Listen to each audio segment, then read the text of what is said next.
terbukti melakukan pelanggaran kode etik dan perilaku dan pedoman perilaku penyelenggara pemilu. 5.7 Teradu 5 dalam perkara nomor 135 PKE garis miring DKPP garis miring. Selamat malam para netizen dimanapun kita berada, salam inspirasi bagi kita semua ya. Semakin dekat ya pencoblosan, semakin dekat pula ya seorang Gibran didiskualifikasi ya. Banyak orang berasumsi seperti itu. Kenapa? Karena sekarang ini saya lihat di X ya, begitu trending topik begitu kan ya, diskualifikasi Gibran ya. Bahkan satu sisi kalau kita melihat ketua KPU ya, dengan putusan DKPP dia mengatakan bahwa KPU langgar kode etik ya, terima Gibran jadi cawapres. Wow. Wah, ini gimana begitu kan ya? Terkait dengan situasi politik seperti ini begitu. Jadi melanggar kode etik dan sebagainya sudah jelas-jelas DKPP sudah mengatakan seperti itu begitu. Kenapa harus dipaksakan begitu kan ya?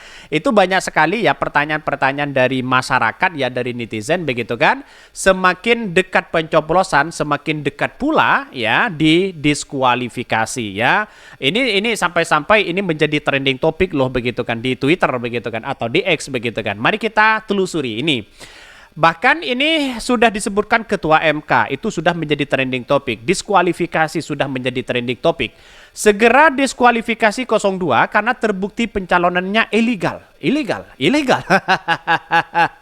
Ini gimana coba bayangkan begitu kan? Semakin dekat dengan hari pencoblosan, malah semakin dekat didiskualifikasi. Benarkah Gibran bisa didiskualifikasi? Ya, inilah harus kita benturkan begini.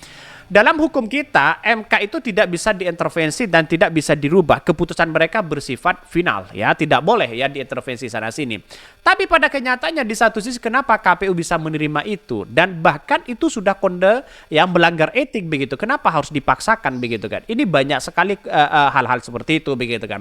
Secara hukum masih bisa diperdebatkan sebenarnya, tapi pada kenyataannya masyarakat sudah tidak bisa dibendung lagi dan menggema bahwa ya bisa saja ya Gibran bisa didiskualifikasi begitu kan. Inilah celah dari seorang Prabowo. Mengapa orang-orang itu tidak begitu percaya terhadap Prabowo? Karena wakilnya tidak begitu suka begitu kan ya.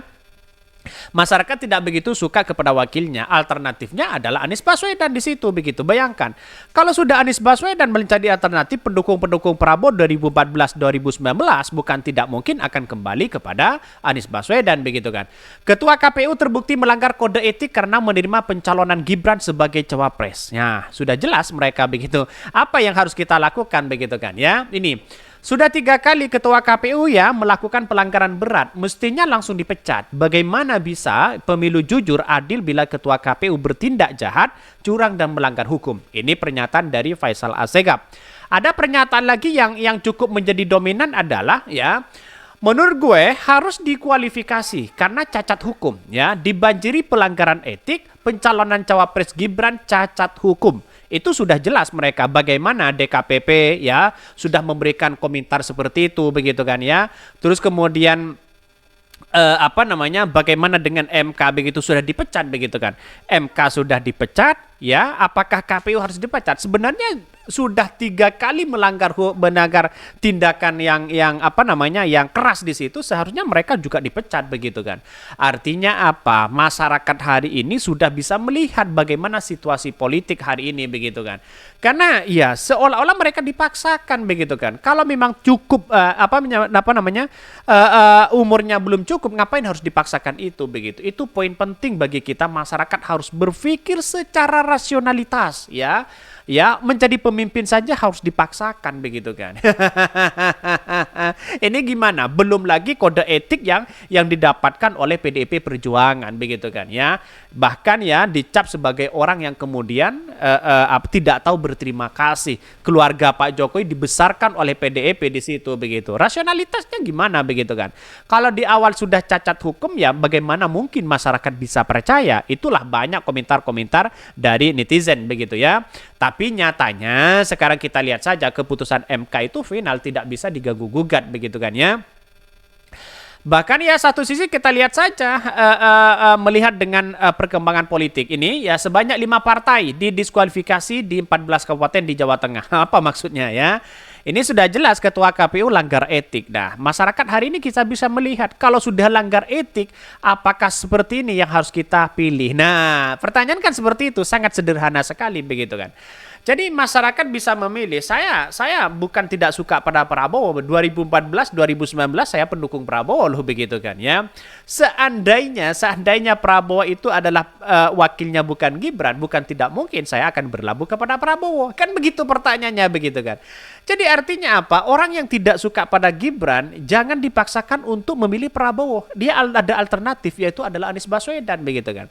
Nah, baru ya di pemilihan kedua ini begitu kan. Ya di putaran kedua, kalau Anies Baswedan kalah ataupun kalau Ganjar kalah, maka kemudian ya peluang Prabowo itu ya semakin tinggi kalau itu berhadapan dengan Ganjar. Tapi kalau berhadapan dengan Anies Baswedan, jelas Anies Baswedan ya keluar sebagai pemenang. Ya bisa saja ya diisukan seperti itu begitu kan. Ya, tapi pada kenyataannya lihat saja sebuah realitas perkembangan politik hari ini begitu.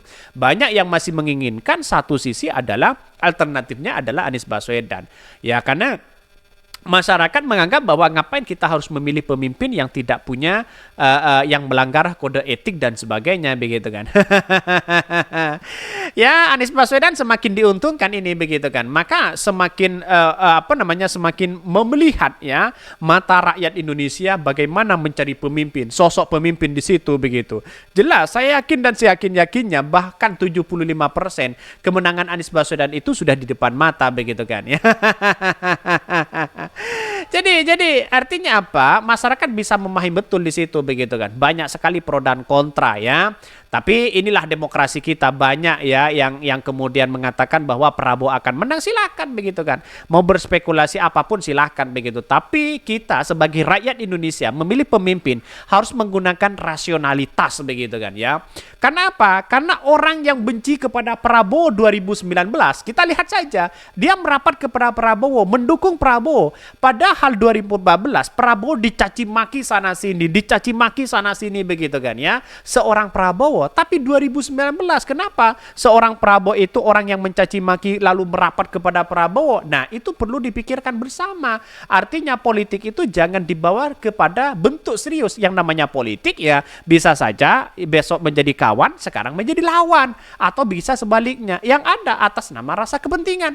Kalau yang namanya kepentingan jangankan lawan, jangankan saudara, ya bisa terjadi mereka akan ada gesekan-gesekan besar di situ begitu. Maka mentalitas sebagai seorang rakyat Indonesia di situ harus menggunakan rasionalitas, bukan menggunakan kekerasan dan apalagi dengan ancaman. Jadi ya kita harus bernarasi-narasi yang baik lah begitu kan. Jadi saya rasa banyak sekali hal-hal seperti itu begitu kan, dikit-dikit ya yang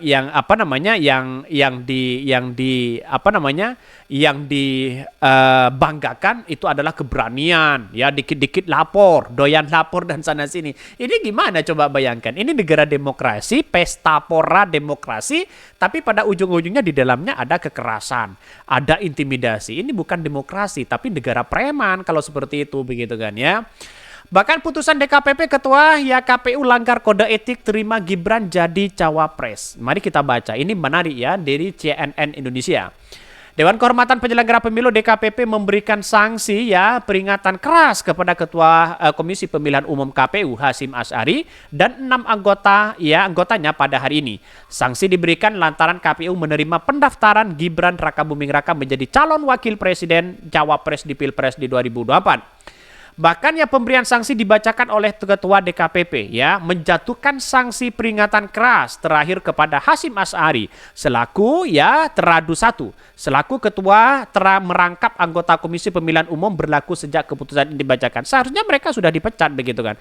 Mengapa saya katakan sudah dipecat? Karena sudah 3 kali melanggar kode etik seperti itu begitu kan. Di mana letak logikanya begitu? Jadi Ini pelanggaran berat loh begitu kan ya, bisa seperti itu begitu. Rakyat Indonesia kalau pemilihnya tidak adil dan tidak jujur, ini gimana begitu kan ya. Ini yang seharusnya kita amati betul. Masyarakat ya tidak hanya lengah ya, masyarakat harus melihat di situ. Kalau sudah melanggar etik, ngapain kita harus memilih pemimpin? Kan begitu setidaknya begitu kan ya.